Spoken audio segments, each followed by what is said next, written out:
कहानी की शुरुआत 1944 में फिनलैंड से होती है, जहां बताया जाता है कि सेकेंड वर्ल्ड वॉर अपने अंतिम चरण में है और सारे सैनिक अब अपने अपने देशों को लौट रहे हैं। इसलिए नाजी सेना को भी फिनलैंड छोड़ने का आदेश दिया जाता है। लेकिन जाते जाते नाजी अपने रास्ते में आने वाली हर सड़क, पुल और बस्ती को तबाह करते जा रहे थे। इसी दौरान हम एक फिनिश कमांडो कोरपी को देखते हैं, जो फिनलैंड के जंगलों में रह रहा होता है। वह युद्ध से ऊब चुका था और अब शांति से जीना चाहता था।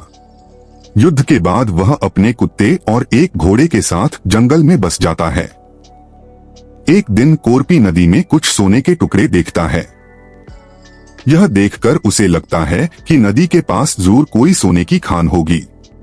वह रोज उस नदी पर जाकर खान की खोज करने लगता है और आसमान में उड़ते फाइटर प्लेनों की परवाह किए बिना नदी किनारे गड्ढे खोदता रहता है।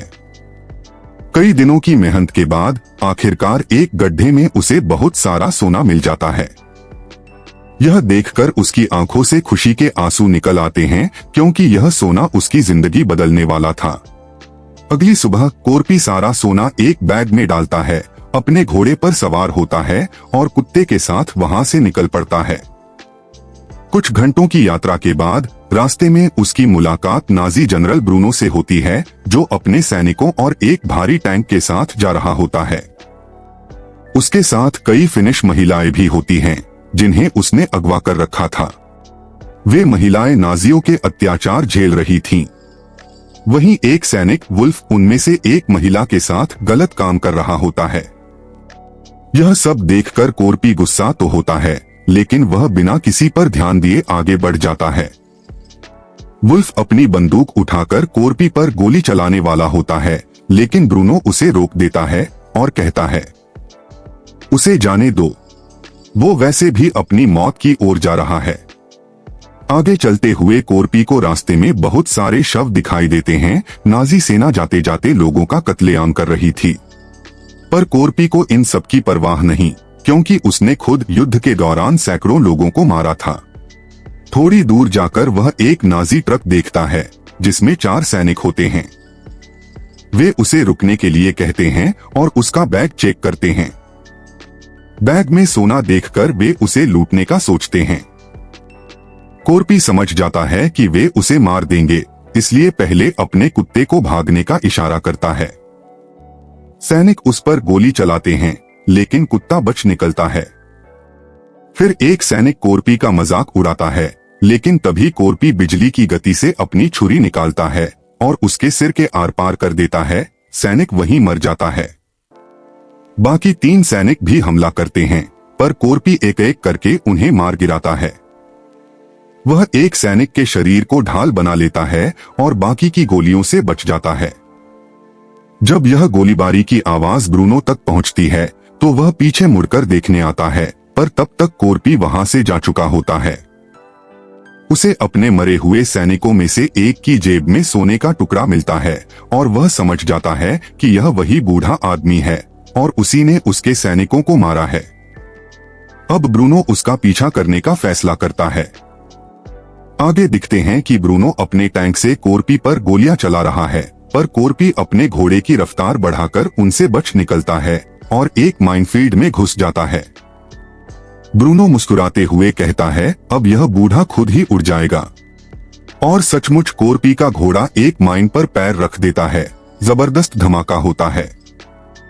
कोरपी जख्मी हो जाता है, लेकिन उसका घोड़ा मर जाता है। कोरपी रेंगते हुए अपना सोना समेटता है। ब्रूनो देख रहा होता है, लेकिन माइनफील्ड में जाने की हिम्मत नहीं करता। कोरपी पत्थर फेंककर एक और माइन उड़ाता है, जिससे धुआं फैल जाता है और उसी धुएं में छिपकर वह गायब हो जाता है। नाजी सैनिक गोली चलाते रहते हैं, लेकिन वह बच निकलता है। जब धुआं साफ होता है, तो 3 सैनिक माइन पर पैर रखकर उड़ चुके होते हैं। ब्रूनो गुस्से में 2 महिलाओं को पकड़कर उन्हें टैंक के आगे चलने को कहता है, ताकि वो माइनफील्ड पार कर सकें। इसी बीच ब्रूनो रेडियो पर अपने मुख्य अधिकारी से बात करता है। उसे बताया जाता है कि तुम जिस आदमी का पीछा कर रहे हो, उसका नाम कोरपी है और वह सेकेंड वर्ल्ड वॉर का सबसे खतरनाक कमांडो था। रूसी सैनिकों ने उसके परिवार को मार दिया था, जिसके बाद वह एक निर्दयी हत्यारा बन गया। उसने अकेले ही 300 से ज्यादा रूसी सैनिकों को मार गिराया था। अधिकारी उसे चेतावनी देता है, कोर्पी अमर है, उसका पीछा मत करो। लेकिन ब्रूनो नहीं मानता। इस बीच हम देखते हैं कि अब कोर्पी घायल अवस्था में एक जले हुए ट्रक के पास छिपा होता है। वह अपने घावों से गोलियां निकालता है, उन पर मिट्टी डालकर उन्हें बंद करता है। उसका कुत्ता फिर उसके पास लौट आता है। कोर्पी ने उसे दूर जाने के लिए कहा था, इसलिए वह दूर से ही कोर्पी को देखता रहता है। तभी कोर्पी को एहसास होता है कि नाजी सैनिक उसे ढूंढने आ गए हैं, उनके पास कुत्ते भी हैं। कोर्पी खुद को फ्यूल से भिगो लेता है ताकि कुत्ते उसकी गंध न पकड़ सकें। लेकिन एक कुत्ता उसे देख लेता है और भौंक उठता है। गोलीबारी शुरू होती है। कोर्पी के पैर में गोली लगती है, लेकिन वह भाग निकलता है। ब्रूनो अपने कुत्तों को उसके पीछे भेज देता है। कोर्पी खुद को आग लगा लेता है ताकि कुत्ते डर जाएं और पास की झील में कूद जाता है। सैनिक झील में गोली चलाते रहते हैं और जब खून पानी में तैरता दिखता है तो वे सोचते हैं कि कोर्पी मर गया। 3 सैनिक नाव लेकर सोना निकालने के लिए झील के बीच में जाते हैं। एक सैनिक पानी में उतरता है और तभी कोर्पी अचानक हमला करता है और उसे छुरी से मार डालता है। खून देखकर बाकी डर जाते हैं, लेकिन कोर्पी उन्हें भी मार देता है। ब्रूनो समझ जाता है कि कोर्पी अभी जिंदा है।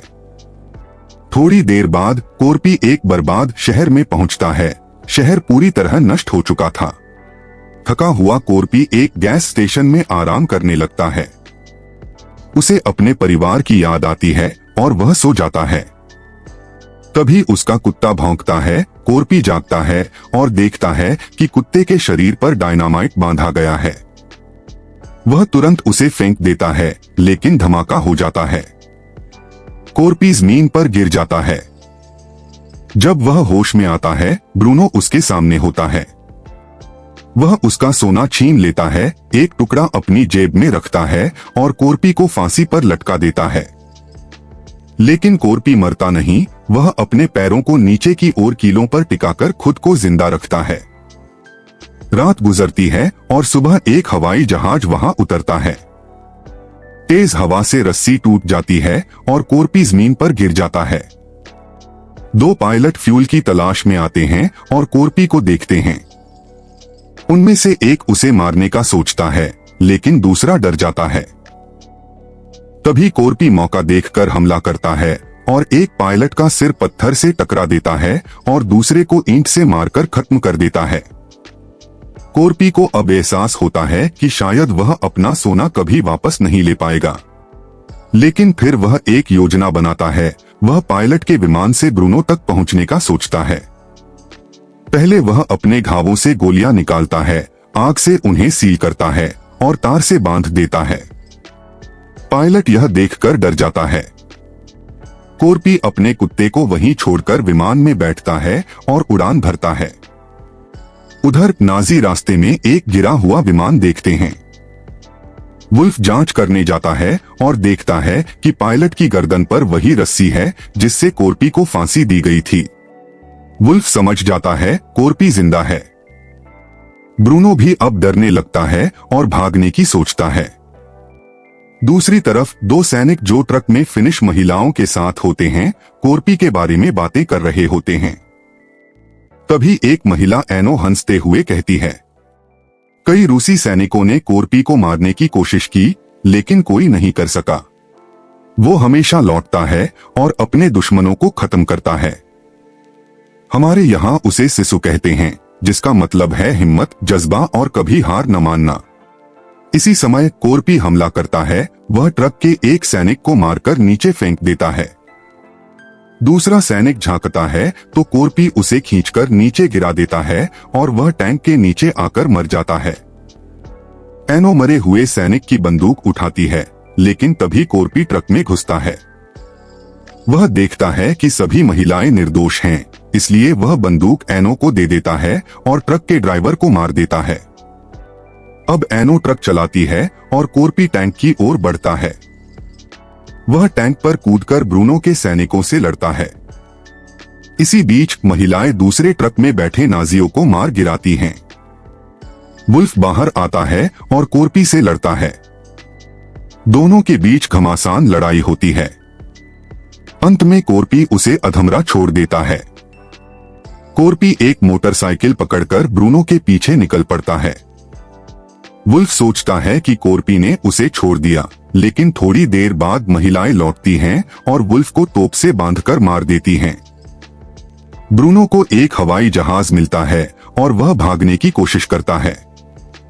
पायलट कहता है कि हवाई जहाज में सिर्फ एक सीट है। ब्रूनो अपने साथी को गोली मार देता है और विमान में बैठकर उड़ान भरता है, लेकिन तभी कोर्पी पहुंच जाता है। वह विमान की नीचे की तरफ पिकैक्स, लोहे की नुकीली चीज से लटक जाता है और विमान के बम कक्ष में घुस जाता है। विमान के अंदर ब्रूनो को आवाज सुनाई देती है। वह नीचे देखने आता है और तभी कोर्पी उस पर हमला कर देता है। दोनों के बीच आखिरी लड़ाई होती है। ब्रूनो ज्यादा ताकतवर होता है, पर कोर्पी हार नहीं मानता। आखिर में कोर्पी ब्रूनो की बेल्ट को बम से जोड़ देता है। बम हवाई जहाज से नीचे गिरता है और उसके साथ ब्रूनो भी। जबरदस्त धमाके में ब्रूनो मारा जाता है। हवाई जहाज घायल कोर्पी के नियंत्रण से बाहर होकर दलदल में गिरता है, लेकिन कोर्पी वहां से जिंदा निकल आता है, उसी पिकैक्स की मदद से। कुछ दिन बाद कोर्पी अपने कुत्ते के साथ हेलसिंकी के बैंक में पहुंचता है। सब लोग उसे देखकर डर जाते हैं। कोर्पी सीधे काउंटर पर जाता है, अपने सोने के टुकड़े रखता है और कहता है, इनका पैसा दो। और इसी के साथ यह शानदार कहानी समाप्त होती है।